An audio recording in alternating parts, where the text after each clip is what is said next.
Behind the RedLine, Episode 86, The Phoenix Canal Murders, Phoenix, 1990s to early 2000s, when a city's infrastructure becomes a hiding place.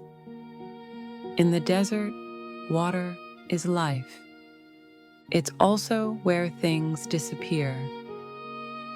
Phoenix is a city built around canals, hundreds of miles of concrete waterways cutting through neighborhoods, industrial zones, and empty stretches of land.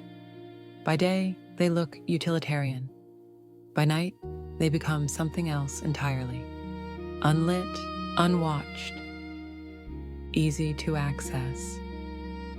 For years, women were found dead in and around these canals. Some were identified, some were not. Many were involved in the sex trade. There was no press conference announcing a serial killer, no official name for the pattern. Just bodies and water that kept its secrets. Phoenix should not exist, at least not the way it does. The city survives because of an extensive canal system originally designed to bring water through desert terrain.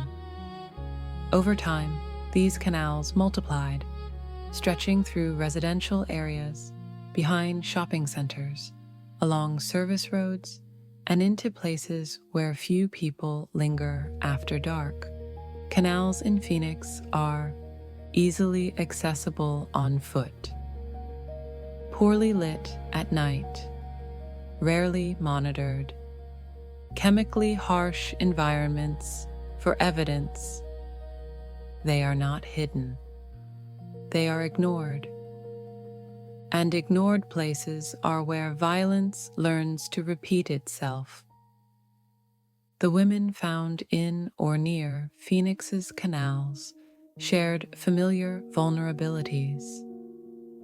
Many were involved in street-level sex work or survival sex.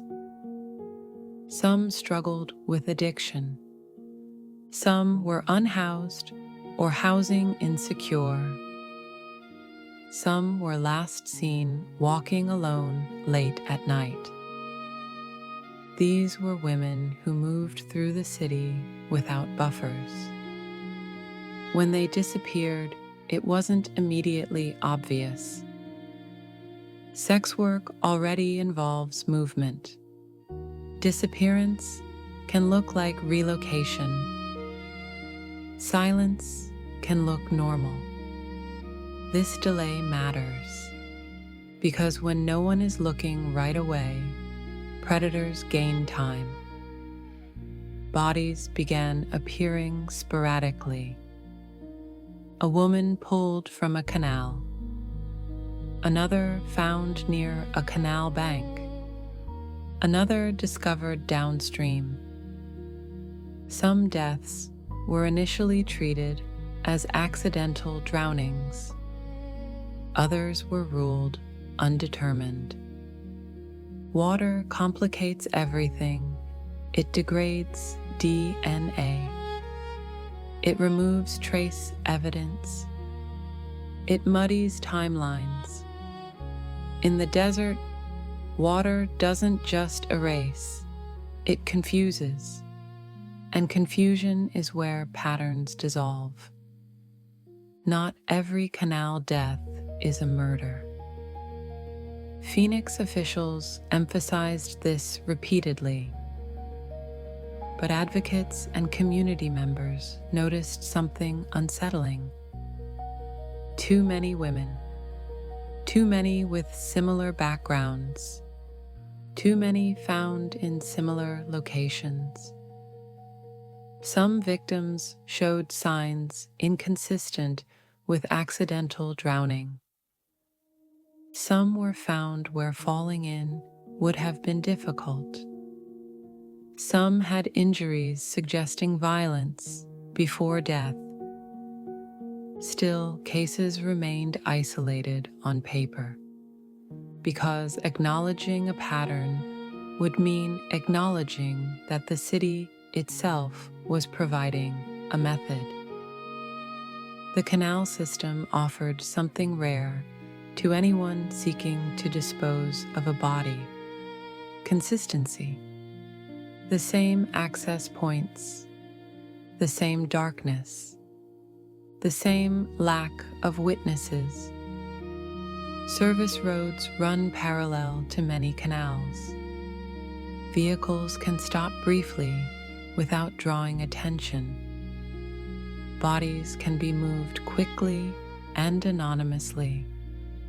Whether one person was responsible or multiple, the logic was the same. The canals worked. Police departments tend to look for patterns in behavior. What they missed here was a pattern in place.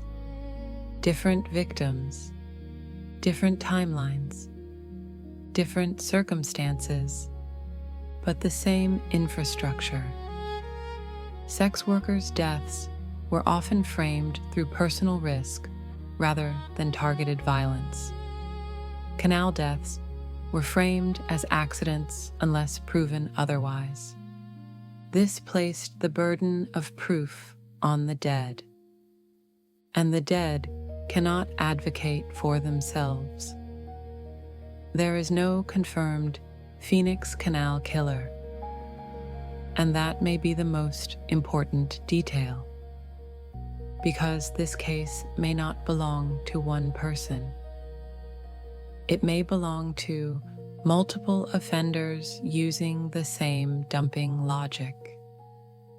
Opportunistic violence enabled by geography, a city that unintentionally built concealment into its design. When infrastructure makes disposal easy, violence doesn't need to be organized. It just needs to be repeated. For sex workers in Phoenix, reporting violence carried real risk.